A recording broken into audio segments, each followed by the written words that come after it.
entrenador. Mi papá es muy deportista, muy ágil, y entonces podríamos decir que tuve una infancia muy bonita porque le encanta, mi papá es muy vago, le encanta una muy bonita infancia en ese escenario con mi papá y jugábamos fútbol todo el tiempo, y entonces hacíamos mucho ejercicio en esa búsqueda de que está chiquito, ¿no? Desde los 5 años yo ya tenía ahí balones y llevaba el equipo, y entonces había que entrenar, pero en esa época no se sabía, ¿sabes? Mis padres no tenían ni idea de cómo, los maestros menos. Entonces tú imagínate pasar un pizarrón y poder escribir un montón de faltas de ortografía en el pizarrón, pues como se burla, ¿no? Entonces, en Culiacán, entonces, mi mamá me subía en un camión y nos íbamos, ¿no? Con varios otros tenistas creo que nos encontramos ahí, con Raúl mismo, ¿no? Nos íbamos a los torneos y íbamos, Enrique, Lavalle, Lozano, todos ellos son grandes jugadores, y entonces ser campeón nacional de mínimo, no ser parte del equipo. La verdad que el tenis mexicano, desafortunadamente, y qué golpe tan fuerte me llevé cuando empecé a tener que pues enseñar, porque no sabía enseñar, no tenía ni la menor idea de que cambia totalmente el esquema. Hola, ¿qué tal? Bienvenidos una vez más aquí a su podcast Platicando con Jerry. Hoy vamos a tener a un gran invitado, a un gran amigo.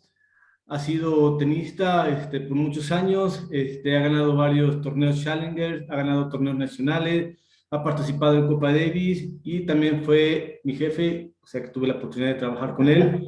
Y pues vamos a darle la bienvenida a Marco Osorio. Marco, ¿qué tal? ¿Cómo estás? Bienvenido. Hola Jerry, ¿cómo estás? Qué gusto poder otra vez vernos en diferente plano, pero divertido otra vez poder estar compartiendo algo que nos apasiona, que es poder conectar, compartir, y qué bueno que me hiciste la invitación ahora de estar del otro lado, compartiendo un poco la historia que hemos podido tener a lo largo de la vida que nos ha llevado. Ya 50 años ya tengo, así que imagínate que ya tengo algo que platicar en estos 50 años, así que gracias por invitarme y qué gusto otra vez poderte ver. No, hombre, muchas gracias a ti primero por haber aceptado la invitación, por darme un poquito de tiempo para poder platicar un poquito de tu trayectoria, de tus experiencias, que nos platiques. Y que fíjate que por ahí me enteré, quisiera empezar con esta anécdota que me enteré. Yo me enteré que de chiquillo eras bien travieso, que te salías de la escuela en el salón de clases y te ibas a montar los caballos por Caballo. ahí. ¿Cómo es? Platícame esa anécdota, ¿cómo estuvo eso? ¿Qué tan travieso eras de chiquillo? Fíjate cómo estaba, mi mamá es de Zacatecas. Sí, Mi mamá viene mucho por la parte de provincias, lo cual compartes mucho con los animales, con granjas, todo eso. sí. Yo tenía un tema que de chiquito y a la vida tengo una manera interesante de conectar con los animales. Siempre he tenido muy buena conexión, y bueno, pues cada verano nos íbamos de vacaciones al rancho, y allá tenía un macho de la cruza de un caballo con una mula, y entonces tenía un macho que cada año me recordaba con el perfecto, y entonces me encantaba montar. Y tengo un tío que es charro, y entonces mi mamá siempre platicaba de él, y bueno, a mí me encantaba toda esa parte de los charros, de los caballos y todo eso. Así que en la escuela donde estaba yo en la primaria, enfrente había una caballeriza, donde ahí enseñaban los caballos, y chistosamente pasaba que estaba en la clase de inglés. Y yo en el tema de la escuela, te platicaré más al ratito, pero yo tengo un tema ahí que no me aburría mucho la escuela, y entonces siempre le decía en la clase de inglés, sobre todo, aprendí a decir, ¿me puedo ir al baño? ¿No? Y me salía al baño y ya no regresaba hasta que acababa el timbre de la escuela. O sea, me iba de pinta en la primaria, y entonces y me iba con los caballos, y entonces allá enfrente había los caballos, y ya estaban los caballerangos, y me ponía a entrenar ahí con ellos, y me ponía a cepillarlos y a montarlos y a brincar con los caballos. Así que sí, fue una muy bonita primaria, muy bonita infancia, conexión con los animales, con todos los animales, y mira. Oye, pero dominas montar el caballo bien, literalmente, o sea, Sí, sí, todo perfecto. bien. Sí, sí, Oye, sí, caballo a pelo, como debe ser. O sea, hay que saber montar a pelo, así que, digo, yo me imagino que debo de seguir sabiendo, ¿no? Hace mucho que no lo hago, pero sí, sí, ok. va a ser perfecto, ¿no? Oye, ¿y tu papá, ¿Qué me puede decir tu papá? ¿Fue tenista también o No, no? fíjate que los dos nos metimos al mundo del tenis, arrancamos en el mundo del tenis cuando yo tenía alrededor de 10 años. Yo Sí, jugaba fútbol, todo el tiempo jugué fútbol. Estuve muy metido en la liga. Mi papá era el entrenador de fútbol, entró un tiempo sí, siendo ahí el entrenador. Mi papá es muy deportista, muy ágil, ok, y entonces podríamos decir que tuve una infancia muy, muy bonita porque le encanta, mi papá es muy vago, le encanta estar montado en el bosque, nos enseñó a todos, o sea, lo que te decía ahorita de los dos animales con mi hermana, pues nos íbamos al bosque, mi papá nos enseñaba que agarrar víboras, agarrar arañas, agarrar cien pies, todo el tipo de animales, los que tienen veneno, los que no, aprender cómo son, cómo llevarlos, cuidarlos y proteger. Y entonces tuve una muy bonita infancia en ese escenario con mi papá y jugábamos fútbol todo el tiempo y entonces hacíamos mucho ejercicio en esa búsqueda de que está chiquito, ¿no? De entre los 5 años yo ya tenía ahí mis balones y me metieron al equipo y entonces había como toda una disciplina en ese tema del deporte y la disciplina con los perros. Hacíamos todos los días, hacíamos ejercicio con los perros.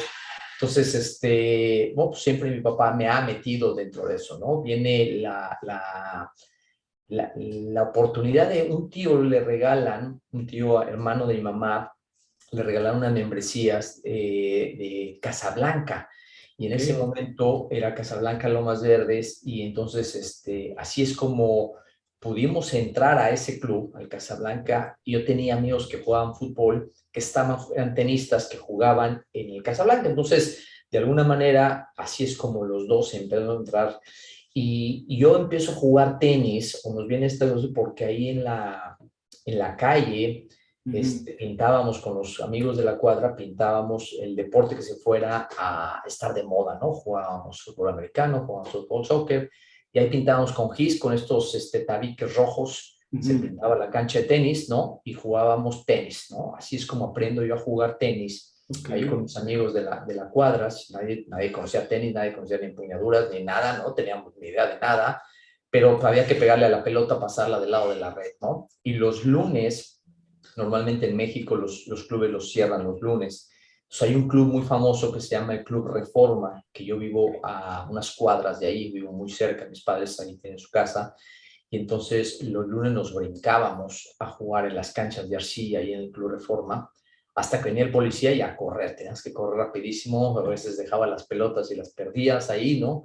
Y era toda una pérdida porque no teníamos muchas pelotas, pero era esa la manera en la que me inicio en el tenis. Y ahí cuando viene esta oportunidad que nos regalan esa membresía, pues empiezo a jugar el tenis formal, podríamos llevarlo, en una cancha de tenis. ok. Tomé mi primera clínica, ¿no? Y me metieron en unas clínicas de esas que había, me metieron en un torneo porque había, pues la verdad siempre he sido muy ágil y era muy rápido, entonces pues yo jugaba, me acuerdo muy bien que era un buen amigo ahí que se llama Jaime Celorio, me metieron en el primer torneo y me metió 0-0, y vámonos, aquí yo no sabía ni qué había pasado, pero me metieron una dona rápido para entenderle, pero pues así empezó el mundo del tenis, y así es como yo empiezo a trabajar, empiezo a empaparme del mundo, a través del Casablanca Lomas Verdes, ¿no? Pero bueno, yo pensé que una parte de tu vida estuviste en Zacatecas y después te fuiste a México No, no, no, hace los veranos nos Ok, vale, íbamos vale.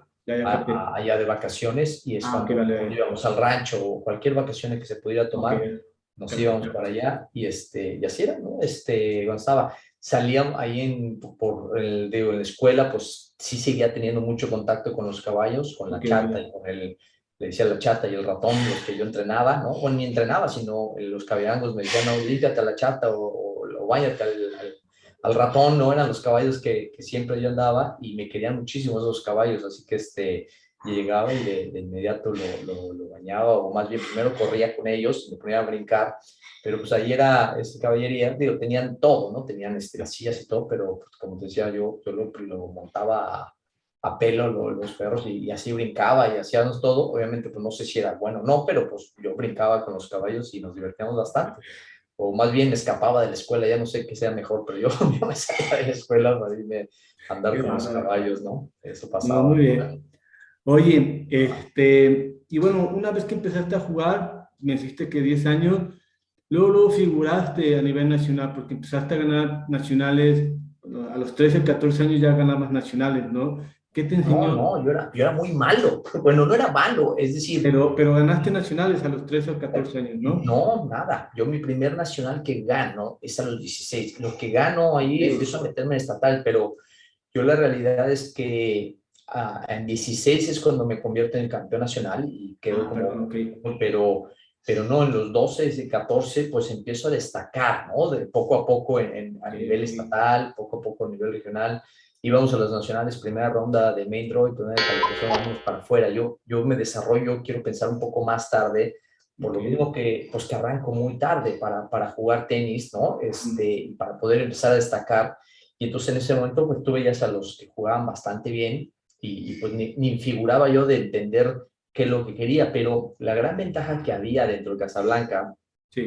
es que había un torneo que se llamaba Copa Casablanca y este torneo Copa Casablanca venía jugadores de todo el mundo, entonces tú veías yo no entendía yo ni qué era lo mejor tenis del mundo, pero veías a todos estos extranjeros que venían y Ujú. cada año ese torneo era como un sueño, ¿sabes? Entonces, pues yo decía, ojalá y algún día yo pueda jugar ese torneo y ojalá yo pueda estar ahí. Y es como que la primer gran cereza que decía, esto es lo que yo quisiera hacer, ¿no? Y después de ahí empiezas a entender el circuito bueno, empezamos a decir, bueno, pues hay que irse a Monterrey. Antes el primer torneo, ahora es que es San Luis Potosí, pero en aquel momento el torneo más importante era el de Monterrey. Entonces ahí nos íbamos con mi mamá, con mi papá, nos íbamos al torneo de Monterrey, nos quedamos con mi tío, tengo un tío allá que vive y nos íbamos a jugar ese torneo. Y así fue como empezamos a entender cómo era el circuito y cómo se empieza a generar, ¿no? La realidad es que mis padres, de alguna u otra manera, las posibilidades económicas no eran nada sencillas, en algún momento no había mucho por dónde desarrollarse o por dónde pensar o dónde estar pensando a nivel ITF. Hoy creo que hay más información para mucha gente.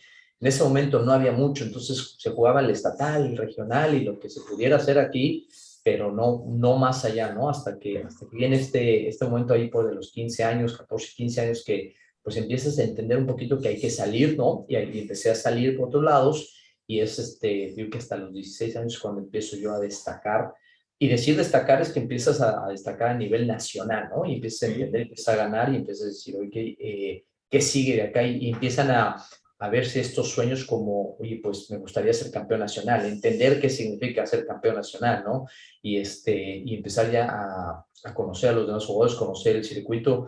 Yo no tenía ni idea, ¿no? Como chico todavía no teníamos de mis padres, nosotros, la idea de lo que se busca o lo que se genera, ¿no? Hoy muchos entrenadores empiezan a entender el circuito, cómo funcionaba. En esa época, pues nadie te explicaba, nadie te decía, ¿no? Venía solamente para una cultura muy pequeña para jugadores que ya habían de alguna manera pasado, conocían los procesos que se daban. En mi caso, que ninguno de nosotros jugó tenis y nuestros entrenadores que teníamos ahí no tenían esa visión, nunca habían desarrollado, pues difícilmente te podrían indicar hacia dónde iba el camino, ¿no?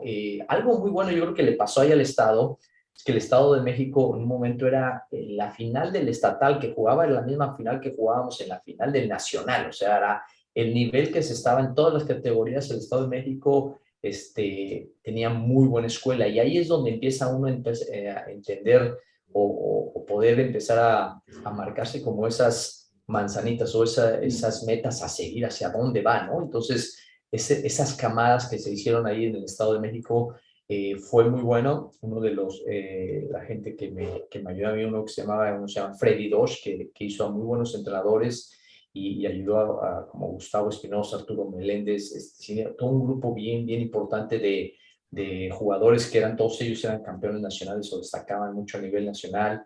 Después vinieron toda esta generación, a lo mejor de nosotros, que empieza a jugar con Alejandro Álvarez, otros entrenadores, que empieza a tener un grupo muy destacado, y todos esos jugadores que tenían ahí, pues eran campeones nacionales, ¿no? Tenía otro muy bueno que era ahí en el norte de la Ciudad de México, donde se llama Sergio Sandoval, donde hace un Eric Casas que se hace el número uno del mundo en ITF, en dobles, y no sé en qué estaba entre los primeros 10 del mundo. Se empieza a ver ese tipo, Ernesto Ponce, Muñoz de Cote, había muchos que todos ellos eran campeones nacionales, y todos esos estábamos jugando el mismo estatal. Entonces había que jugar un cuartos de final contra este tipo de jugadores que eran los mismos cuartos o digo finales. A mí me tocó jugar muchas finales nacionales.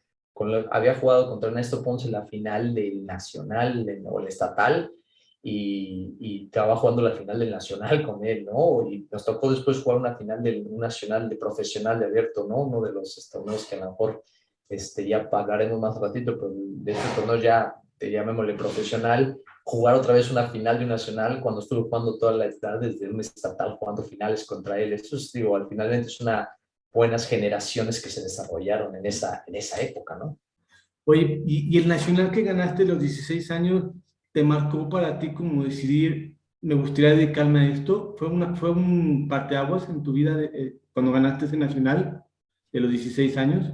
Mira, yo creo que habría varios triunfos. Ese nacional que, mi primero que yo podría decirte que me fue muy bien fue Monterrey, que Ajá, fui a ese nacional, pierdo primera ronda de main draw con un chavo que se llama Michel Simón de ahí de Querétaro, ok. el cual jugaba súper raro, le pegaba muy padre, o sea, más bien le pegaba espantosamente horrible, pero las ponía perfectamente. El Michel era difícil de jugarle. Y después gano la consola, ¿no? Es decir, te avientas todos los días que juegas en la mañana, juegas en la tarde, juegas en la mañana, juegas en la tarde, y fue como la primera vez que me fue muy bien. Entonces, esa vez como que ya estaba yo en el tema de, oye, no gano, nunca gano, viajo y nunca gano la primera ronda, fue mi primera vez como que tuve un buen resultado. De ahí fuimos a México, y de ahí en México gano en el club donde yo estaba, que ya estaba yo en el Berimbau, gano en el Berimbau, y es la primera vez que gano. Ahora, lo que decía es que no sé si ese nacional como tal Ujú. eh, es un parteaguas, seguro ese es el que te da ya la posibilidad de hacerlo. La realidad es que en mi caso había muchos limitantes o había muchas cosas muy interesantes que yo fui luchando con ellas y fui aprendiendo y fui entendiendo. Si no mal recuerdo, soy una persona muy chiquita, ¿no? Mido 1,67, soy una persona que pues no soy un corpulento, no Sí, soy, sí. llamémosle que alguien que dotado para jugar tenis, soy muy ágil, ¿no? Y entonces, en este desarrollo que voy haciendo, pues nadie te creía en mí, ¿no? La realidad es que siempre yo andaba buscando algo de apoyo o cualquier cosa como, olvídate de dinero, que siempre se podría llegar a buscar, ¿no? Pero buscar como dónde entrenar, ¿sabes? O sea, ya, qué hacerlo. Y esa vez, Alex Álvarez, que tenemos una buena anécdota, pero bueno, él no me quería ni en su grupo porque pues me veía pues, el más chiquito de todos, o sea, en Ah, qué momento iba a poder destacar este chaparro, ¿no? Y hay un entrenador que la verdad le quiero muchísimo, es el entrenador que le agradezco todo lo que hizo, es como mi papá, lo estimo muchísimo, es un franquero que se llama Raúl Hernández, y ese es otro de los entrenadores que ha sacado muchísimos campeones nacionales, ¿no? Como Fer Ochoa, ok. como Raúl Hernández, son de los entrenadores que yo me atrevería a decirte que son de los que más campeones nacionales han sacado en sus carreras, ¿no? Pero bueno, Raúl es un chavo que se empieza a traer, él jugaba, fue atajador, empezó a jugar tenis y se empezó a aprender y a empezar a entender. Y él creyó en mí, ¿sabes? Él creía que yo pude hacer algo y él me ayudaba, hacíamos locura y media para entrenar. Creo que él aprendió mucho conmigo y yo aprendí mucho con él, ¿no? En el sentido de, pues nos íbamos y veíamos qué hacían los jugadores, nos íbamos a ver los torneos y veíamos qué hacíamos y de repente pues estábamos intentando ya sea una derecha de una manera, otra derecha, entonces entender cómo yo mis palancas de trabajo o mi cuerpo lo podría yo poder hacer más eficiente para poder sacar. De repente me cansaba en los torneos y nosotros sin entender lo que se necesitaba para la parte física, pues decíamos, ahora vete a correr 2 horas, vámonos al cerro y nos íbamos al cerro a correr y los dos allá andábamos haciendo ejercicio, tratando de entender qué es lo que necesitábamos y cómo hacerlo, ¿no? Te digo, en ese momento Explotar era tus habilidades, ¿no? exacto, y era así, ¿no? No pain, no gain, ¿no? Entonces, así entrenábamos, así era la manera de poderlo hacer. Queríamos sacar mejor, me acuerdo que una noche ponchándolas con clavo, poniéndolas imagínate un clavo, metiéndole en fuego a ponchar las pelotas y así podía la pelota pegarle, que tuviera más ojo y desarrollar más fuerza. Digo, son locuras que Claro. seguramente nunca me las voy a recomendar hoy día, pero en ese momento con mucho orgullo estábamos de la noche felices pensando que eso nos podría ayudar a mejorar, poder darle más potencia al saque, ¿no? Y porque te digo, hoy si me dijeras, oye, no, estaba mal, pues sí, estaba mal, pero a lo mejor en ese momento para nosotros estábamos buscando cómo hacerlo, ¿no? Y Raúl fue uno de esos que nos empieza o empieza a mí en lo personal, empieza a creer en mí y empezamos con él a tener mejores resultados. Para esa época, por ejemplo, yo ya no tenía dónde entrenar y una persona que nos ayudó, que le pagaba a Raúl, le pagaba clases para que entrenara a sus hijos Ok. Y yo, ese señor, Carlos Cortés, que lo estimo mucho, me dijo, bueno, vente a entrenar aquí, entrenas tú con mis hijos, los ayudas, ¿no? Y tú entrenas también. Y era la única manera, estábamos en unas canchas libres, ¿no? En unas canchas Qué buena públicas. oportunidad tuviste ahí para Y ahí aprovechar también. tuve para poder yo pues, seguir entrenando y seguir Claro. jugando tenis. Entonces yo ya estaba como campeón nacional, pero no tenía ni dónde entrenar ya, ¿no? Ya no teníamos dónde, ¿no? No teníamos esa posibilidad económica para pagar un entrenador. Y entonces, pues fue una de las oportunidades que se presentaron en la vida donde yo podía, de alguna manera, Ya. pues ayudar a unos chicos, ¿no? Yo también estar entrenando ahí y nos fue muy bien, ¿no? O sea, seguimos teniendo ese tema de Y él, jugar. perdón, y él fue el que te ayudó a ganar también los campeonatos nacionales absolutos. O sea, Sí, no sé, él no sé estuvo cuánto con mi tiempo vida, estuvo ya toda contigo. mi vida estuvo conmigo, sí, Ok. ya hice toda la Él te carrera con ayudó. él. Tuve la oportunidad de ir con Fer Ochoa, por ejemplo, estando con Raúl, ¿no? Y él dice, bueno, pues Raúl sigue apoyando, y yo iba con Fer, ¿no? Alguien que le agradezco también muchísimo, y Fer Ochoa también me ayudaba, me ayudó en algún momento a mejorar y a poderle sumar cosas al juego que traía, Claro. ¿no? En ese momento hubo muchas cosas, por ejemplo, cuando de alguna manera yo me quise dedicar a jugar tenis, cuando dije, oye, ¿qué quiero hacer? Estaba con ese tema que digo que creo que fue aquí otra vez el no conocer, el no tener a la gente adecuada al lado, y no porque Raúl no lo supiera, pero Raúl no había tenido la experiencia. Raúl, si hubiera tenido la experiencia, a lo mejor me hubiera coachado en un sentido diferente del desarrollo de mi carrera. Es decir, cuando yo tenía 17, 18 años, eh, yo tengo un tema que se llama dislexia. Entonces, un tema de la dislexia para mí era muy limitante. La escuela no me gustaba, y no me gustaba no solo porque el problema era que aprendemos diferente, somos diferentes para entender muchas cosas, y a veces los papás no lo entienden, los maestros menos y tus compañeros menos. Entonces, para mí la escuela era como un proceso bastante complicado donde no tenía éxito y donde me apenaba, ¿no? Y me avergonzaba el no poder entender lo que usaba. Yo tengo una hermana la cual amo muchísimo, pero mi hermana es una genio, no nos saca un 9 de broma, es puro 10, es muy lista, es muy inteligente, y yo no tengo esa capacidad de poder desarrollarme en ese tema. Entonces, mi manera de aprender era muy diferente a la manera de la gente normal. Entonces, en esa época también no existía. Mis padres se enteraron que yo tenía dislexia cuando mi papá está leyendo. Mi papá es muy culto, él lee muchísimo, y de repente se dieron cuenta que esto existía y dijo, oye, parece ser que mi hijo tiene esto. Y de ahí me llevaron ya con un doctor especialista en eso. Dijeron, no, pues este no va a terminar en la primaria, este está súper avanzado, tenemos que hacerlo. O sea, me llevaban, por ejemplo, a la escuela a hacer palitos, circulitos, palitos, rayitas, entender cómo mi cerebro podía llegar a tener orden para poder yo alinear las cosas. Así de complicado a veces es, pero no se conoce. Entonces, imagínate un chico de 14, 15 años que yo ya estaba teniendo éxito, vamos a llamarlo, en el mundo del deporte, pero en la escuela, en la secundaria, yo no podía, o sea, no entiendes cómo funcionan los procesos, ¿no? Entonces hay que aprender a ¿Tuviste enseñarlo. momentos de frustración en eso para ti? Sí, muchísimo, ¿no? Muchísimo más porque nadie te entiende y nadie sabe ni cómo entenderlo, ¿no?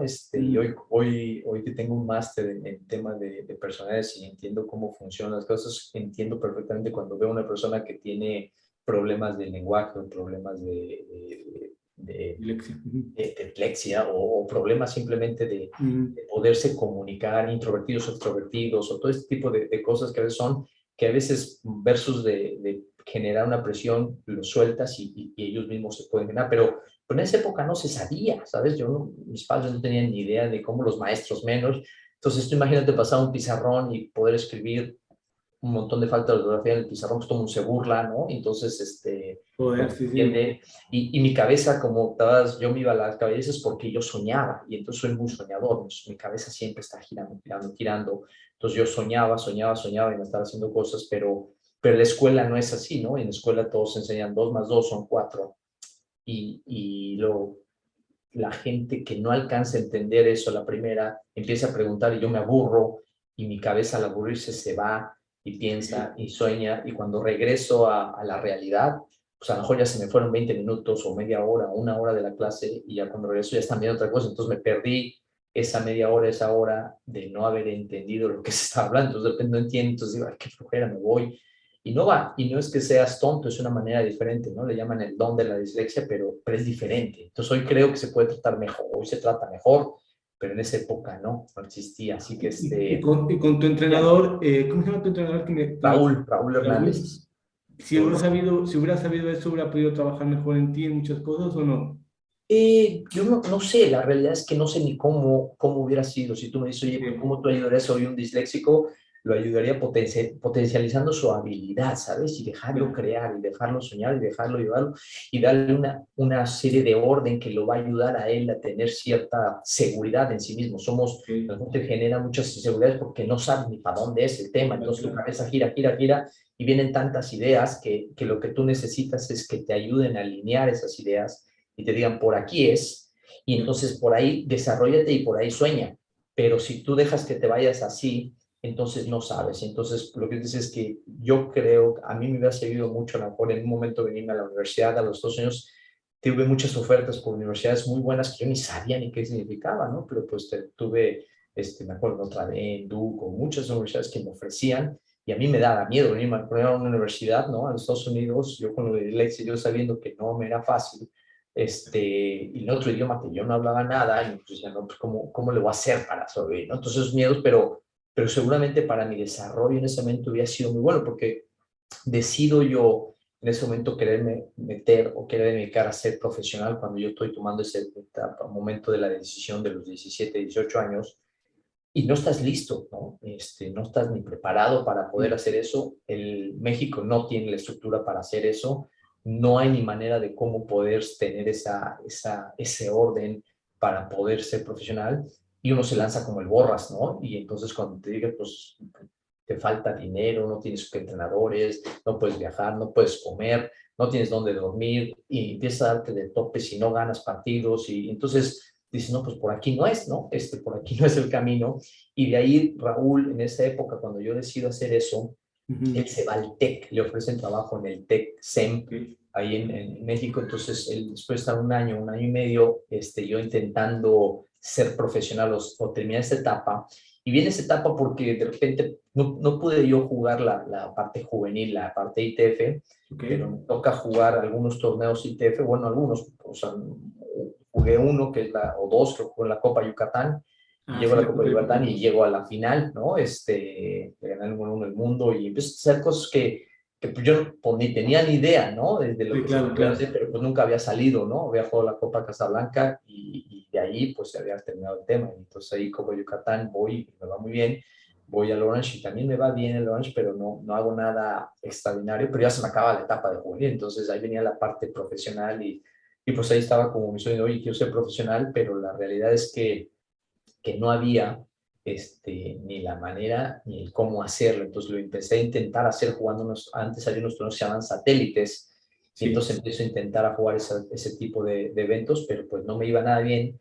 Y por lo que te digo, había que aprender a jugarse profesional, ese nivel es totalmente diferente, hay que entender cuál es esa transición, y pues no la conocíamos. Entonces esos torneos, había un circuito que se llama Circuito Chrysler que te ayudaba. Era un torneo profesional en México que tenía un nivel buenísimo, pero me ayudó a mí muchísimo a madurar, pero eran unas locuras esos torneos, es decir, había torneo en Culiacán, entonces pues mi mamá me subía en un camión, y ahí nos íbamos, ¿no? Con varios otros tenistas que de repente nos encontramos ahí, o con Raúl mismo, ¿no? Nos íbamos a los torneos, y llegábamos y dormíamos en los lockers, comíamos lo que se pudiera comer, y jugabas el torneo, ganabas algo de dinero, y con eso te regresabas, y otra vez en camión, y ahora vamos a Tijuana, ahora vamos a Morelia, y ahora sí, y empiezas a llegar, pero muchas anécdotas debes de tener ahí, buenísimas todas muy buenas, todas ellas tienen muchas historias. No quiero decir que hoy es el precio a pagar, ¿no? Pero a mí me tocó pagar esos precios que fueron muy difíciles, que hoy te digo, no me arrepiento en lo más mínimo, pero había que dormirse en los lockers, o había que dormirse, pedir housings, o había que pedir de todo tipo de cosas para poder sobrevivir. Así que esa es como mi entrada al querer ser profesional, y me doy cuenta que va a ser muy complicado. Y Raúl me dice, vente a la escuela, vente a estudiar al TEC, aquí te van a ayudar, y te van a ayudar a estudiar, y te van a ayudar a hacer las cosas. Y yo decido irme al TEC, para poder yo seguir de alguna manera, pues como dándole un poquito de orden a mi vida, y pues decir, oye, pues está dificilísimo. Yo ya me había dado por vencido ahí un poco de de la parte de jugar tenis profesional y no estaba viendo cómo podía yo conseguir dinero, pero pues tenía el gusano, ¿sabes? El gusanito es que yo quiero jugar, yo quisiera ser profesional, pero pues no tengo el cómo. Y seguíamos entrenando, no igual que como me hubiera gustado estar entrenando, no enfocado con ese objetivo, porque pues me estaba perdiendo entre la universidad, entre la escuela, lo difícil que para mí era la carrera. Entonces estaba siendo bastante complicado. Pero pues ahí va, ¿no? Nos echamos más o menos 2 años y medio, me eché en el TEC, o casi los 3 años nos aventamos allá. Y ahí vino un torneo que se jugó en Casablanca, otra vez en los clubes donde yo inicié, un satélite. Y entonces voy por la calificación, califico y me va muy bien, ¿no? Me va muy bien en esos torneos. Y estaban jugando en ese momento, estaba jugando Lavalle, estaba jugando Luis Enrique, estaban jugando todos estos grandes que conocemos nosotros. Y me va bien, o sea, que si te va bien, pues califiqué y gané un par de rondas, después en el siguiente torneo volví a ir, califiqué otra vez, y entonces en todos estos torneos saqué mis primeros puntos ATP, y yo estando como en el club le dije, mamá, adiós la escuela, le dije a Raúl, adiós, me voy a jugar. Y así fue como dejo la escuela, mis papás me apoyan, mi papá me decía, ya te falta año y medio para acá, es tu carrera, no es una locura. Le dije, Pau, lo hago o lo hago, si no, nunca, no me voy a quitar ese gusano, ¿sabes? Y así es como tomo la decisión de decir, pues vamos a intentarlo y vamos a intentarlo de lo mejor que se pueda, ¿no? Y así nos fuimos a empezar a jugar tenis profesional como a los 23, no, 22, 23 años fue cuando empecé a intentar este mundo de profesional, donde pues no te puedo decir si me fue bien o fue mal, hice lo mejor que pude hacer, viajé por todos lados, Pues una de las cosas que lograste, gracias a todos esos experiencias que tuviste, la anécdota, pues todo lo que tuviste que sacrificar, pues llegaste a ganar 2 torneos Challengers en dobles, ¿no? Si no me equivoco, uno en Ecuador y uno en Puebla, si no me equivoco. ¿Qué me puedes platicar de esas experiencias o qué sentiste cuando ganaste un Challenger? Porque ganar un Challenger, pues no se gana todos los días, pero ¿qué sientes al ganar esos torneos? Porque pues ya estás hablando de un nivel pues, bastante alto, ¿no? Tenísticamente hablando. Yo creo que antes de eso, fíjate que algo que marcó bastante mi carrera en ese sentido es cuando empiezo a jugar, gané primero un satélite, que antes era ganar un satélite, era más, no creo que hizo más importante que el Challenger, mucho menos, pero había que jugar muchísimo. Me tocó ganarle a gente bastante buena en ese momento, y fue como para mí algo bastante importante de poder empezar a brincar la tablita y empezarte a decir, oye, sí se puede empezar antes de llegar a esos torneos, ¿no? Yo tenía mucho el sueño de jugar singles, dobles era muy bueno también, pero singles me gustaba siempre, ¿no? Y me gustaba que todo quedara en mí, ¿no? El dobles, pues tienes a una persona que ayuda y el singles dependes de ti, ¿no? Así que para mí fue bastante importante. Entonces gané ese satélite en singles y dobles y de ahí me empecé a jugar otros satélites y me empezó a ir muy bien, ¿no? Me empecé, no sé, de estar 2000 en el mundo, 1500, me bajé al 600, al 500 por ahí.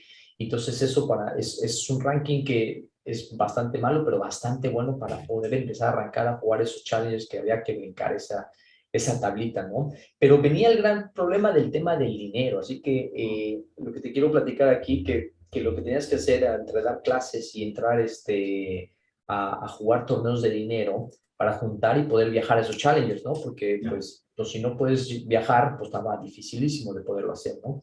Entonces, yo creo que uno de los torneos importantes dentro de mi carrera que marcan un tema es ganar el campeonato nacional, ¿no? Ganar el campeonato nacional primera fuerza, me tocó jugar la primera vez, se hizo un torneo que se llamaba Copa Maeva, Sí. Torneo le gano la final a Oscar Ortiz, que costaba 120 el mundo, Oscar, ¿no? Estaba en la Copa de Bisel, y después la siguiente semana venía el Nacional. Entonces ahí en ese Nacional estaban todos, estaba Ortiz, estaba Hernández, estaba Baroa, estaban pues Roditi, estaban todos esos que eran de mi época, que eran de los mejores que ya estaban o estaban jugando bastante bien.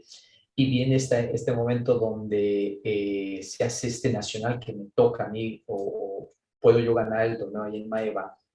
Y yo creo que para mí marca una parte importante porque a partir de ahí, pues no me querían invitar al equipo Copa Davis, pero se empieza a hacer más presión de que el circuito nacional o el ser campeón nacional tenía un valor, ¿no? Tenía un valor sin duda. Habían estos grandes jugadores, ¿no? Como decíamos, Luis Enrique, Lavalle, Lozano, todos ellos son grandes jugadores y entonces ser campeón nacional de mínimo, pues ser parte del equipo. La verdad que el tenis mexicano desafortunadamente es así, ¿no? Es un tema de muchos intereses y hay muchos poderes ahí, hay muchas maneras de hacerlo. Es un deporte donde se tienen que manejar muchas influencias para poder ganar y cuando tu familia no es de ese tema, pues cuesta más trabajo, ¿no? No quiere decir que sea bueno o malo, simplemente es así como funciona. Entonces, poder entrar en ese grupo tan exclusivo que es poder ser parte de esa elite del tenis es muy difícil, ¿no? Es muy complicado.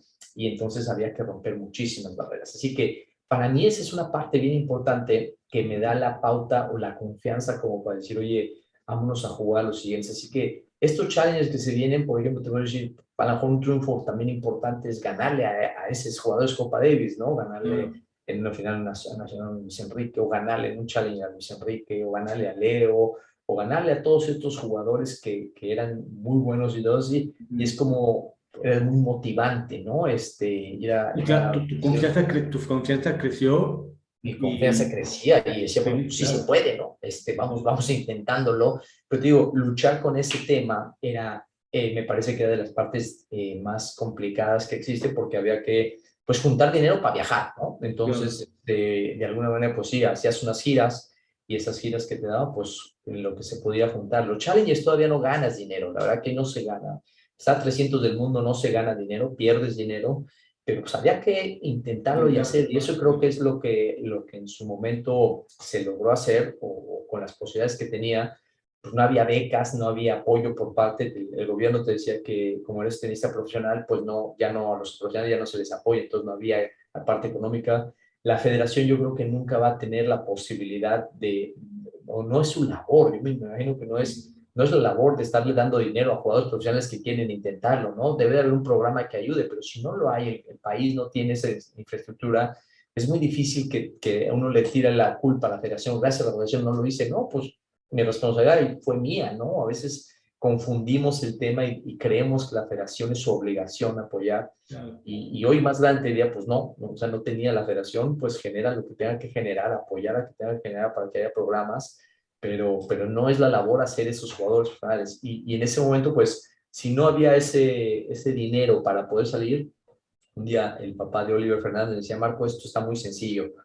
O tienes dinero de tus padres, de un patrocinador, de un tío, de un amigo, o no llegas. Y así es, ¿no? O sea, hoy día, si tú no tienes la parte económica, es muy complicado porque cuesta trabajo, o sea, cuesta dinero viajar, cuesta dinero trabajar, y pues si tú no tienes un entrenador con el que tú viajas y ahí andas ahí inventándote por ti mismo, pues no hay manera, ¿cómo no? Hoy vemos a Santiago González, que sigue siendo buenísimo y todo, y pues está solo, ¿no? Y ves a Nicky Reyes Varela y hablo, yo que hablo con ellos seguido, y yo, pues alguien, con que me ayudaran pagando al entrenador, ya estoy del otro lado. Imagínate, y está 20 del mundo. Esa es la tristeza ¿no? Y así ha pasado toda la época, así que no podemos echar la culpa ni en lo de ahorita ni en lo de mañana. Es que es así, la situación es ser deportista en México, es ser un atleta de súper alto rendimiento, porque pues, imagínate, no hay ni cómo poder sacar recursos para poder costear este tipo de cosas, ¿no? Sí, aquí desgraciadamente pues, no hay caminos claros, ¿no? Tienes que estar, por ahí decían que el tenis es muy elitista, ¿no? Entonces tienes que tener dinero o tienes que salir y ver cómo no hay manera. Totalmente. Sí, no hay manera de hacer. Entonces, sí, regreso un poquito a tu pregunta que me hacías, oye, ¿qué se siente? Te digo, son esos pasos que te hacen seguir creyendo en él. Y hoy día cuando tú ves el tenis por fuera y lo ves, cuando tuve la oportunidad me ha tocado varios, en mi carrera me ha tocado varias cosas interesantes, una ser como director de eventos, otra ser como director de escuelas, otros como director de una organización, otros como dueño de un club, otros me ha tocado ser gerente general de un club. Me ha tocado muchas facetas de este mundo de la industria del tenis, y te puedo decir que a lo mejor ver el tenis por fuera y los jugadores que vemos hoy tenemos ese sueño. Yo creo que eso es lo que vale la pena, es la parte más bonita que existe, porque si tienes el sueño de llegar a lo que quieras ser, ¿no? Llamémosle tenista, futbolista, algo así, creo que es de lo que se alimenta. Y cada vez que hablas con los jugadores grandes, todos hablan de ese sueño, de poder llegar. Así que, si tú me dices a mí, oye, ¿qué era ganar? Es un challenger. así como ganar un Challenger, era también ganar una ronda, ¿sabes? Cada partido ahí profesionalmente te enriquecía muchísimo, pero también te entristecía perderla, ¿no? Entonces a veces se habla mucho oye, ganaste estos Challengers o hiciste semis, o a veces tan cruel como, oye, pues nomás llegaste a cuartos en el Challenger, híjole, hice cuartos, ¿no? Estuvo No, padrísimo y vas feliz como en que el no sé, lugar, como ¿no? que no lo valoran, ¿no? Entonces, No, oye, pues estar 200 del mundo, pues no todos llegamos a ser 200, no ser campeón claro que nacional, no. pues no todos son campeones nacionales, No, no. pero el tenis, o como muchos deportes, pues nomás gana uno, ¿no? Son un trozo de 32, ganó uno y 31 perdieron. Sí, Y no lo totalmente. vemos así, ¿no? A veces lo vemos tan injusto Vemos la parte mala, ¿no? lo Como vemos que, por ese tema como tal. Y te digo, para mí el hacerlo, cuando me fui dando cuenta de lo difícil, lo complicado que iba generándose, ahí es donde se hacía la parte de, me enganchaba para la siguiente, avanzar en mi sueño, lo iba enriqueciendo, lo iba llevando. Y yo me maltrataba mucho en su momento, yo entrenaba muchísimo, ¿sabes? Yo tenía que estar muy fuerte, desde mi mundo, porque pues al ser tan chaparro no tenía la fuerza de poder competir con estos saltos o con esta gente, con esa potencia que tienen como natural. Entonces, yo tenía que trabajar mucho para poderlo hacer. Entonces, cuando yo estaba triste o cosas así, me ponía a correr cuando llovía o cuando estaba haciendo y el no pain, no gain. Entonces, entrenaba mucho para poder yo lograr estar físicamente de alguna manera listo para competir. No sé si para ganar, ¿no? Pero para competir siempre me batía en la cancha y iba a dar todo en la cancha. Entonces yo creo que si algo podías esperar de mí era que iba a morirme en la cancha, ¿no? Que iba a dar todo lo que tuviera dentro de mis posibilidades, iba a generarlo. Así que eso fue enriqueciendo cada uno de esos satélites, cada partido, cada viaje, esos viajes que te fui a, ¿no? A Wimbledon o te vas a French Open y empiezas a jugar esos torneos y dices, oye, yo soñé en algún momento, ¿no? Me tocó cuando iba partiendo por esas etapas de que sí se puede llegar a French Open, porque pues en un momento no tenía ni idea, pero parte de mi carrera ya dije, oye, yo quiero ir a jugar al French Open, y cuando llegas ahí, dices, oye, qué padre. Después viene, oye, quiero avanzar, ¿no? Pero a mí me tocó el muchas metas cumplidas, simplemente el haber estado ahí, me hicieron, pues muy fuerte, llamémoslo mentalmente, de poder creer que sí se podía hacerlo, ¿no? Hasta que llega ese momento, esa etapa donde por más que le veía, iba a seguir siendo chaparro, ¿no? No veía no, que iba a crecer. pero Ah, algo que mencionaste hace un minuto y medio más o menos es, y pocos jugadores mexicanos lo dicen, bueno, nosotros estamos platicando, pero tú acabas de decirlo, yo me morí en la cancha, o sea, lo que es ir bola tras bola, porque eso también habla de la mentalidad que tenía, independientemente de lo que hayas logrado, lo que tú lograste académicamente, también te enseñó en la vida, ¿no? O sea, te enseñó en la vida sí, a salir claro. adelante, a levantarse y a creerte más en las cosas que tú puedes hacer y todo. Y una de esas cosas también, pues es haber participado en Copa Davis, ¿no? O sea, también llegaste a competir con Copa Davis. Yo te recuerdo muy bien en una serie, yo tenía 15 años, yo creo, más o menos, ¿Qué no recuerdo. pasó? ¿Qué pasó? ¿Ya me vas a guamear con la edad?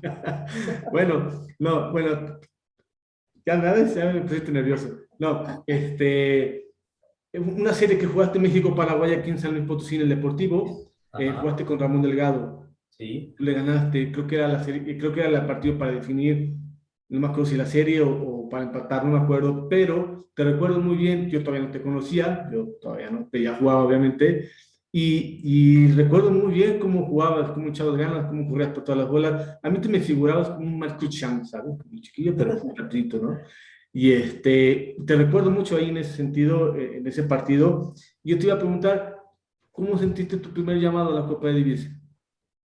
¿Te Pues acuerdas de fíjate esa que llamada? ¿Te acuerdas cómo te fue muy sentiste? padre. Mi primer Copa Davis que jugamos contra Colombia en Colombia, y Ajá, debuto con David Roditi, y perdemos en 5 sets contra Tobón y contra Haddad, una serie ajá. bastante padre, y nos tocó perder allá, también con David. Esa fue la primera vez. Raúl Ramírez me debuta allá. David, que estaba con un muy buen ranking, estaba entre los primeros 60 del mundo, una cosa así, me da la confianza de decir, oye, sí, Marco, quiero jugar con él, y me toca jugar esa primera Copa Davis. Para mí ya el haber estado en mi primer Copa Davis que me invitan a ser parte del equipo es contra México-España, donde se le gana a España. Estaba Lozano, Lavalle, Luis Enrique, Hernández, Ortiz, creo que Hernández no estaba, pero Ortiz estaba, y yo soy parte del equipo, no me toca jugar, ¿no? Pero me toca estar ahí. Parte de, hasta Y ya ese fue mi parte primer de... debut, fíjate, y fue en México.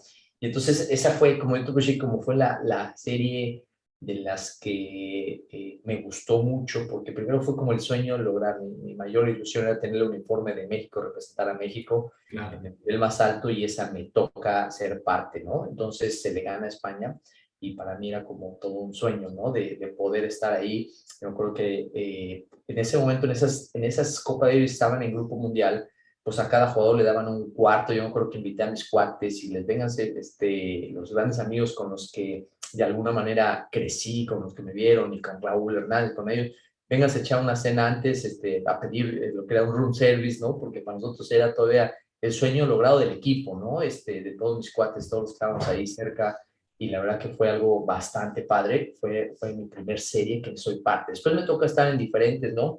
Pero esa que me toca a mí jugar, o que me da la oportunidad, es en dobles, y la de singles es en San Luis Potosí, y me toca jugar contra Ramón Delgado, que Ramón le acaba de ganar una semana antes a Pete Sampras en el French Open.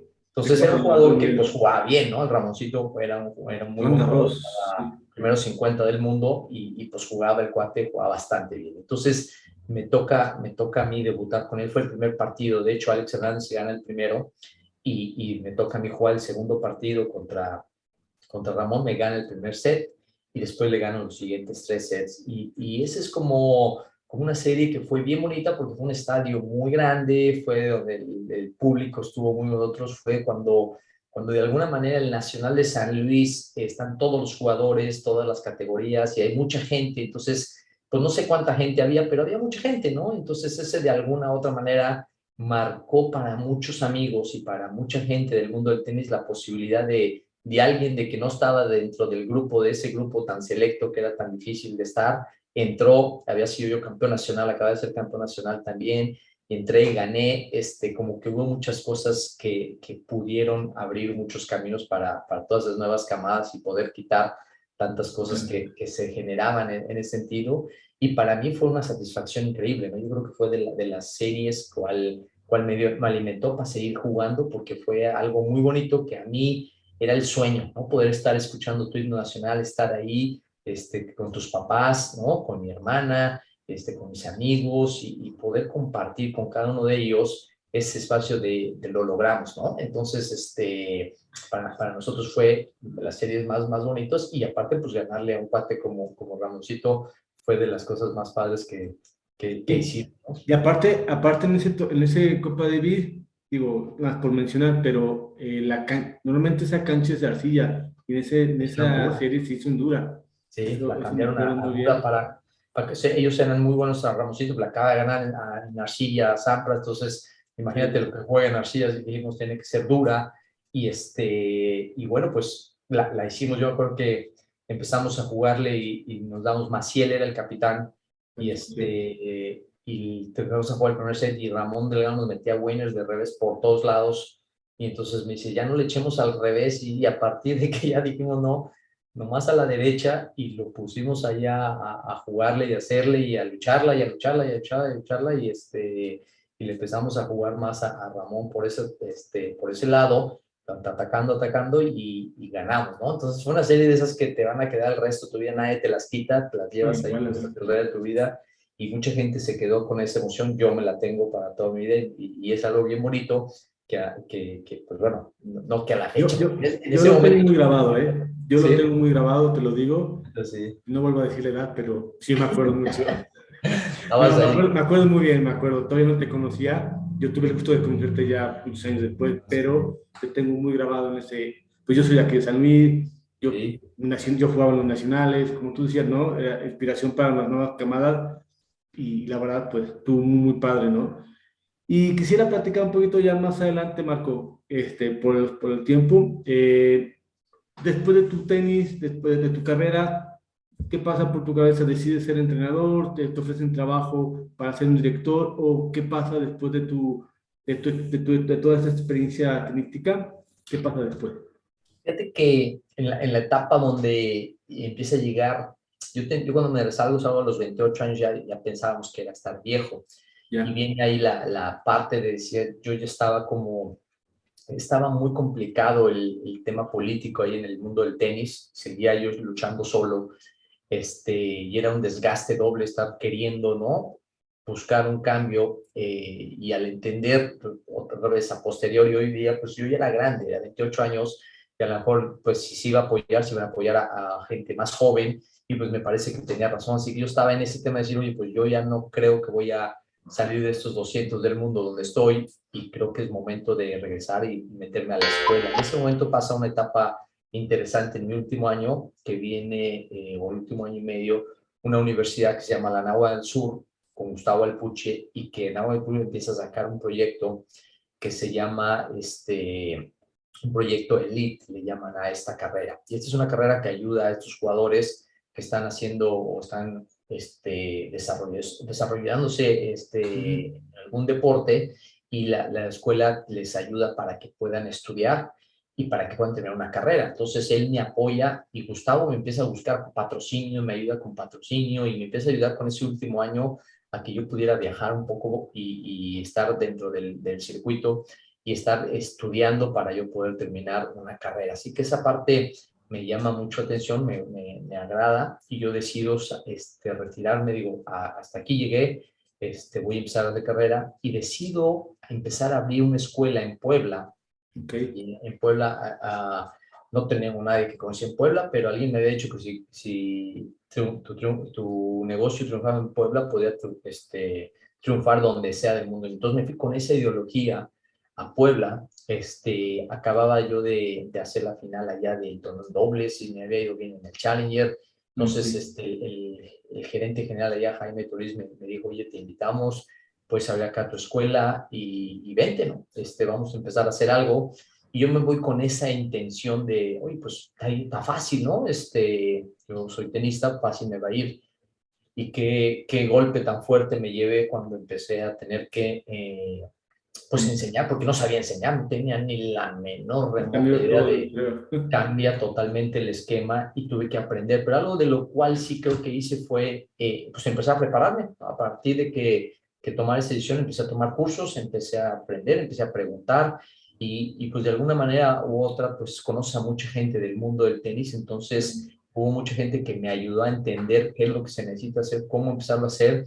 Me junté con buenos entrenadores con los cuales empezamos ese proyecto, y empezábamos, me acuerdo que en las noches hacíamos nuestros programas, decíamos, esto les vamos a enseñar a los chicos, y esto vamos a generar, y esto va, y nos convertimos en una de las escuelas. Yo quiero pensar que, pues para ir a uno de los estatales juntábamos un camión. A la fecha todavía tengo un grupo grande de todos los chicos que desarrollaron, un montón de campeones nacionales hicimos, y fue por todo ese, otra vez, ponerle toda esa pasión y todo, enamorarnos de todo lo que hacíamos, y entrenábamos durísimo con los chiquitos, y me parece que fue una muy buena academia, un buen programa, un programa de estos que nosotros le llamamos academia, ¿no? Pero era un programa de un club que hacíamos allá, y entrenábamos todas las tardes, y ahí estábamos con esas ganas de sacar chavos, y en el Britannia Sabaleta empezamos a hacerlo. Entonces empezamos con, no te voy a decir un alumno, y llegamos a tener 500, como 533 alumnos fue el máximo número de alumnos que llegamos a tener ahí. Así que era una No, escalera bastante grande, un sí, programa claro. bastante bueno,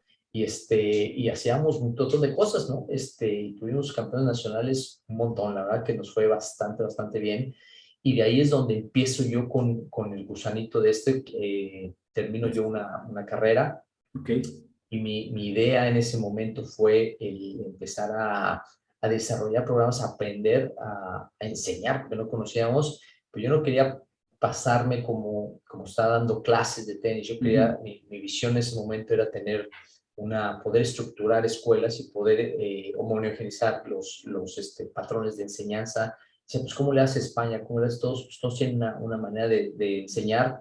¿Por qué no podemos nosotros? Y entonces así empecé a estructurar una escuela, y empezar a replicarla y empezar a replicarla, y ahí se empezamos a abrir más lugares. Empecé a abrir ahí mismo en Puebla, abrí la segunda academia, y luego abrí la tercera academia, y luego me fui a México, y empecé a abrir otra academia, abrimos otra academia, y ahí me invitan a trabajar a Casablanca.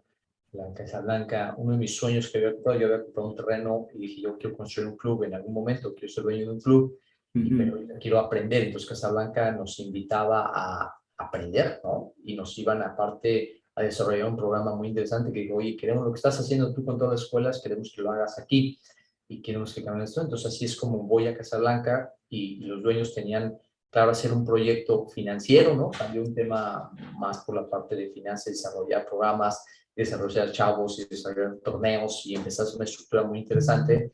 Y ahí estuvo algo padrísimo que desarrollamos, que teníamos 7 challengers que hacíamos la Copa Casablanca y empezamos a hacer una infraestructura muy grande de eventos que fue empezar como desde el otro escenario, ¿no? Tanto como entrenador, pero como directivo, pero como empresario, y empezaron a combinarse todos estos después de un desarrollo, ¿no? Un desarrollo de haber hecho estas escuelas.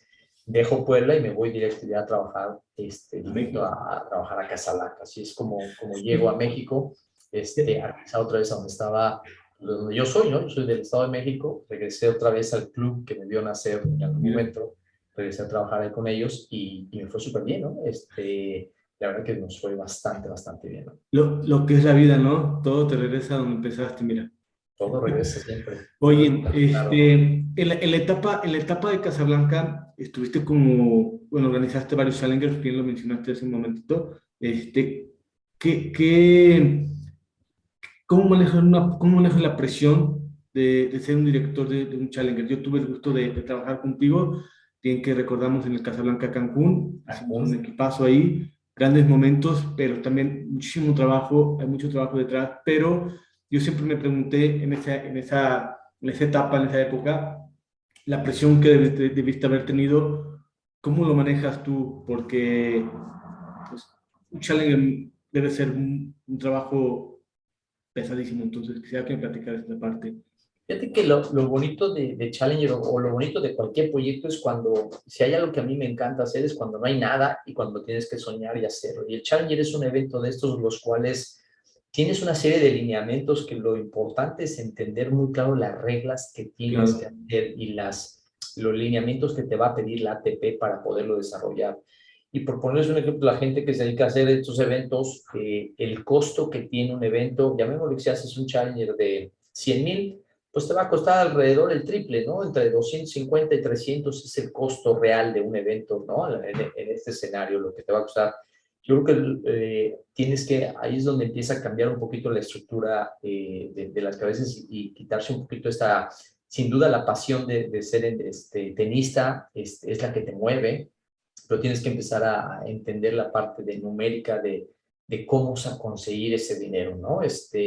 Ayer mismo estaba yo platicando un poquito de esto y platicamos de, voy a hacer ahorita un Challenger el próximo año, estoy haciendo aquí donde estoy ahora un Challenger, y otra vez voy a hacer ahorita uno y ahora lo voy a hacer de 60,000, y entonces lo primero que viene es, bueno, pues, ¿de dónde salen esos 60, no? Entonces, uno es ahí donde empieza a decir, pues sale de patrocinios, pero los patrocinios ahora son más alianzas y hay más que ver cómo el patrocinio gana dinero, cómo él le vas a dar de regreso, eso, son socios, se convierte contigo y tienes que pensar en ese sentido, ¿no? Entonces, la presión que había en ese sentido, nosotros teníamos que juntar 8 millones de pesos para poder operar los eventos que hacíamos allá, así que había un trabajo de venta de patrocinios. Me acuerdo que tenía un buen amigo, te voy a platicar una aventura que fue de una locura, pero yo cuando empiezo a aprender eso tengo un gran maestro también que me enseña, que me dice, oye, yo sé que tú sabes hacer challenge, ya llevas varios en Puebla, pero aquí queremos ahorita cerrar con esta empresa y vamos a ir a comer con él y quiero que lo convenzas, quiero que le platiques y quiero que vea tu pasión y quiero que veas todo lo que vamos a estar haciendo.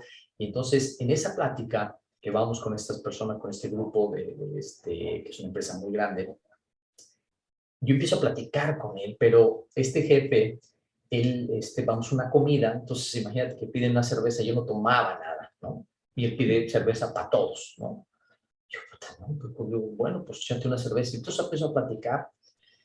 Y después él pide un tequila y tequila para todos. Y luego pide no sé qué y para todos. Y luego va. O sea, no sé cómo nos fue. Y lo que quiero decir es que esa noche salimos con un patrocinio para 5 torneos, ¿no? Y la Copa Casablanca, 6 torneos. Yo salí perdido, o sea, yo estaba ahí, yo no tomaba nada. Pero Igual, se consiguió el objetivo. se consiguió lo que quería, ¿no? Al otro día decía, oye, yo tuve que pedir un taxi para que fueran por mí, porque si no, yo no, pues yo estaba yo muy mal, ¿no? Yo no sabía ni cómo moverme ya, nunca me había pasado eso, y yo estaba cuete, ¿no? Pero yo le decía a él, oye, pues yo no tomo. No, no te preocupes, no te pasa nada. No, agarramos un buen cuete. Pero bueno, es el tema de regresar un poquito al escenario de se necesita la parte financiera, es que sea un proyecto financiero para poderlo lograr y poder de reinversión de cómo lo pueden conseguir o cómo pueden ellos ganar a través de. Los lineamientos son muy estrictos por parte del ATP, ¿no? ¿Cuáles son las medidas que le puedes poner? ¿Cuánta medida tiene que tener? Cancún no nos daba la medida del backstop por una de las paredes que estaban allá, no teníamos que ver mover, entonces hay que hablar con ellos, negociar con ellos, decir, oye, lo vamos a hacer, pero tenemos que vender el papel, mira, y entonces ya todo un tema ahí. Cancún tenía la gran ventaja que era, si te recuerdas bien ese proceso, teníamos los primeros 8 sembrados estaban abajo del 100 del mundo, ¿no? Teníamos a Berlocq y a Sí, sí.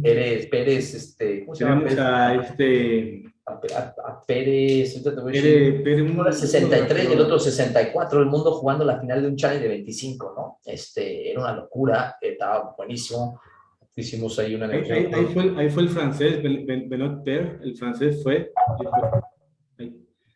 Déjalo más aquí por ahí, que están aquí marcando, pero sí, allá fue el francés. Yo me acuerdo que lo vi, me acuerdo. Pues un montón, los primeros 8 estaban abajo de los 100, o sea, nunca había visto un challenger de esa magnitud. Y esta vez tener contacto ahí con ellos para poderlos invitar y crear un evento que les pudiera dar diferentes cosas. Uno, pues Cancún, no hay manera de batirlo, ¿no? Es un lugar paradisíaco. El torneo, pues estaba un torneo que pues, para la gente fue muy difícil venderlo porque en Cancún pues no se imaginaban lo que era un evento, menos la experiencia que se tuviera de esta magnitud. No sé si te acuerdas que cuando estábamos haciendo el montaje me decía ahí el dueño del casino, ¿cómo lo va a hacer? Le digo, pues en la noche voy a venir, tengo que contratar a alguien para hacer montaje en la noche, van a venir a poner las gradas y tengo que hacerlo para poder tener una cancha para el estadio y era todo un tema de, oye, pero ¿cómo? O sea, ¿de dónde se te está ocurriendo? Pues es que había que armarlo, había que hacerlo. Sí. Y eso es lo padre, ¿sabes? O sea, de empezar a crear estas cosas que la son magia, ¿no? Sí, la magia que da y la pasión que te debe de mover, pero ese es el tema de, gracias a Dios siempre he salido muy bien evaluado porque las reglas que te piden no hay que, o sea, no hay que brincárselas, ¿sabes? Si te dicen que son las medidas, si te dicen que son los colores, si te dicen que son los hábitos que tienes que traer o buscar, tienes que venir con todo eso. Y entonces el poder tener muy claro las estructuras que va a llevar, te va a llevar a tener siempre buenas cosas, ¿no? Hoy, gracias a Dios, ya tengo más de 40 challengers que he organizado en mi carrera. Entonces, no quiero decirte que sé mucho, no, pero siempre vas aprendiendo cosas, pero esa magia me fascina, ¿no? Claro. Cuando empieza ahorita, hoy que tuve la primera junta del Challenger, ¿no? Donde ya estamos ahorita empezando las siguientes semanas, tenemos citas con estos patrocinadores que quieren repetir por lo que hicimos el próximo año. Entonces, siempre tu mejor patrocinador es lo que hayas hecho el año pasado. Y entonces, pues está padrísimo, ¿no? Porque pues está el objetivo muy claro que hay que conseguir 100,000, ¿no? Y aparte te llevas experiencias muy gratas y muy padres y es un trabajo pesado. O sea, la verdad, yo voy a hablar personalmente, pero a mí me dejó una experiencia padrísima. Tú me pusiste me acuerdo que me pusiste de encargado para lo que viene siendo el transporte, ¿no? De los jugadores del club al hotel. En la friega, no para decir otra palabra, pero a mí, en lo personal, me dio oportunidad de poder conocer más a los jugadores, porque tuve oportunidad de platicar con Brian Adabul, con Nicolás Mazú, con Carlos Berlo, un poco con Fernando Vicente, que iba de entrenador, con Adrián Menéndez, y otros jugadores que ya no me acuerdo, un catalán también, que ganó un torneo, Pérez Riba, y de hecho Pérez Riba fue el que pierde la final con Berlocq. Imagínate la final del Challenge. Todo esto uno se lo lleva como experiencia y bueno, yo te agradezco primero que me hayas puesto en ese lugar. Me dio una friega, ¿va? Pero tuve esa oportunidad de conocer a la gente y a esos jugadores y padrísimo, la verdad, padrísimo esa etapa del Challenger, la verdad. ¿Ya te toca organizar uno ahí ahora? El de San Luis. Invítame. Vamos, pues, nada.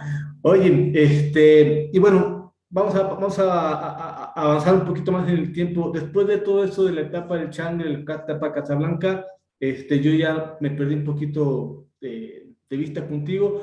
¿Qué hiciste en estos años? ¿Qué estás haciendo ahora? Sé que estás ahora en Estados Unidos, sé que abriste una academia, no sé qué fue lo que pasó, no sé si me planteas platicar. Y bueno, ya para la recta final de este podcast, también Qué para, padre.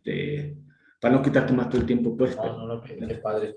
Algo que me gustaría compartir y ojalá la gente que lo pueda ver, me parece es un tema de aprendizaje, es una historia de vida, no quiere decir que sea buena claro, ni mala, siempre cuento una historia de vida, pero ojalá que los papás, y esto vaya mucho, que te escuchen muchos papás, que tengan la posibilidad, que tengan un hijo que esté jugando ahí, si hay algo que me gustaría siempre dejarles es que los apoyen por su pasión de los niños, no la pasión de los papás. Y claro, si ves que tienes un chico que tiene problemas, no lo califiques por los problemas que tiene cuando es niño, porque a veces son muy complicados. Quiérelo como niño, dale todo el apoyo como niño, súmale como niño. Y si ves que tiene alguna dificultad, no es que esté mal, sino es que a lo mejor no conoce el cómo o el por qué. Entonces ahí es donde creo que vale la pena tener a esa gente que puede ayudar y yo creo que no, la mejor persona que puede ayudar son los papás, ¿no? A veces no tenemos los tiempos o no quisiera hacerse así, pero creo que sí vale la pena y es algo que mucho me gustaría que se quede ahí.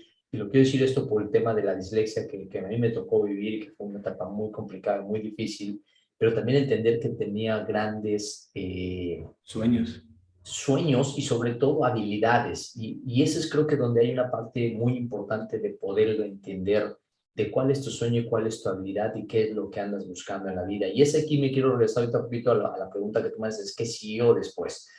Para mí este tema de la Copa o de la Casa Blanca, para mí fue muy importante porque a mí me ayudó a poderme seguir desarrollando y poder ir soñando en la otra área más como marco. Y ahí tuve la oportunidad la gente de Casablanca me dio la oportunidad de hacer una maestría en el IPADE, y en el IPADE es una de las escuelas más importantes del mundo, del país, ¿no? Entonces, ahí es donde me toca mucho el poder compartir con mucha gente, pero aprender mucho de cómo las demás mentes funcionan y cómo no solamente hay un camino para llegar a Roma, sino hay muchos caminos Claro. para poder entender muchas cosas. Y a veces ese es un tema bien importante de poder tener esa visión y poderla abrir un poco más. Así que una de las cosas que para mí habían sido importantes y que no había logrado, habían sido varios puntos que ni sabía que estaban ahí, pero que siempre le tenía muchas ganas. Y uno de ellos era la escuela, ¿no? Le tenía miedo, pero me gustaba mucho leer y me gustaba entender cosas, aprender. Siempre estoy con ganas de aprender, siempre estoy poniendo este podcast para aprender y estoy viendo y siempre tengo mi teléfono y siempre estoy aprendiendo. Entonces eso para mí me ayudó muchísimo. Entonces traía ese escenario. Y uno de mis sueños que yo había puesto cuando yo salgo o entro a Puebla como entrenador, una de las cosas que hablamos con mi hermana fue queremos tener un club. Y cuando yo estaba en Casablanca y me toca aprender y me toca ver estos temas, viene esta posibilidad de decir, oye, ya quiero tener un club y empiezo a soñar con ese club y empiezo a verlo, visualizarlo, cómo está. Empezamos a buscar lugares junto con Jorge Lozano, que él es otro chavo que creyó en mí, que lo quiero muchísimo a George y que él creyó y que dijo, oye, pues vamos a buscarle, vamos a buscar financiamiento, vamos a hacer cosas. Y empezamos a buscar en diferentes lugares. Uno de ellos fue en El Paso, Texas, con Eduardo, mi pareja, eso fue el nombre, Lalito, mi pareja, ahorita me viene el nombre otra vez, pero soy malísimo para los nombres, así que Ah, eh, con Eduardo empezamos a ver el club que estaba ya, hago el proyecto financiero y veo que financieramente nos podía dar, pero cuando vamos a negociar para poderle bajar un poco al costo, nos botan como buenos mexicanos y nos mandan, ¿no? Y entonces era un proyecto de varios millones de dólares, pero yo sentía que sí lo podíamos lograr, ¿no? Entonces seguimos buscando y encontramos acá en Florida este lugar y yo decidí decir, voy a dejar esto y voy a ir por mi sueño de tener un club y convertirme en dueño de un club y poder hacer un proyecto donde yo sea totalmente involucrado y esté parte de eso. Así es como aquí nace el venirnos a Florida, invertirnos por acá, un museo de grandes amigos como Vero Cantú, como Loya, como Alejandro Cárdenas, ¿te acuerdas? El corredor Alejandro Cárdenas, y Jorge Lozano invertimos, compramos este lugar, lo estuvimos operando, tuvimos una escuela y la verdad que aprendimos muchísimo, se aprendió muchísimo del poder venir a otro país a desarrollarte, a poner todo esto en marcha, todo lo que había yo estado aprendiendo y poderlo poner aquí, un club, hacerlo más grande, ¿no? De cómo lo tomas y empezar a meter mucho más membresías, empezar a armar una escuela, ordenar el club y eso. Y eso es parte de este proceso que me hace venirme a Estados Unidos y aquí me empiezo yo a desarrollar con otra idiosincrasia, con otra cultura, totalmente diferente. La catedral del tenis, te puedo decir, aquí vienen todos los tenistas, en algún u otro momento vienen aquí a entrenar, porque siempre hay buen clima, estás a nivel del mar y siempre hay con quién entrenar o con quién jugar. Hay muchos tenistas aquí, hay muchas academias con quien hacerlo. Entonces siempre los buenos tenistas consiguen gente con quien entrenar, que a veces es lo complicado en muchos lugares, ¿no? Tener jugadores de muy buen nivel. Entonces aquí en Florida, por todos lados hay buenos tenistas. Yo por eso le llamo, creo que es una de las catedrales del tenis acá del mundo y vienen todos a hacer estas pretemporadas y vienen a hacer mucho por acá. Entonces, por eso nosotros veíamos un área de oportunidad importante por acá. Así que me vino ese proceso de, vivimos aquí 5 años con el club y en este vino la oportunidad de venderse el club, se vende el club y bueno, yo decidí ya quedarme acá, me gustó muchísimo. La realidad es que valoran muchísimo, he aprendido muchísimo como los niños, como los padres aprecian mucho al entrenador, lo valoran muchísimo y sobre todo tú como ser humano empiezas a tener también una calidad de vida y una calidad hacia lo que te gusta hacer, ¿sabes? Entonces, me he metido mucho a trabajar como entrenador de tenis, he sido entrenador, hoy estoy directivo entrenador, y la realidad es que me encanta, puedo combinar todo eso, sigo soñando. Hoy me ha tocado trabajar mucho más con gente adulta y siguen pensando, ¿no? He tenido gente que ha sido ahorita campeón mundiales a nivel de seniors y tengo gente que me dice, oye, mi sueño es ser el campeón nacional de Estados Unidos en 60 mayores, 70 mayores y todo eso, y siguen siendo sueños, ¿sabes? Y siguen siendo cosas y no tienes idea la manera en la que entrenamos y hacemos estos programas con ellos y se sigue siendo una manera de poder crear, pero lo más importante en esto es que pude conectar mucho con Marco, que para mí era muy importante estarlo haciendo acá, ¿no? En México a veces yo estaba viviendo en un mundo donde había mucha competencia y muchas maneras de querer seguir creciendo y una lucha de ego muy fuerte en la cual se vive la idiosincrasia en los países.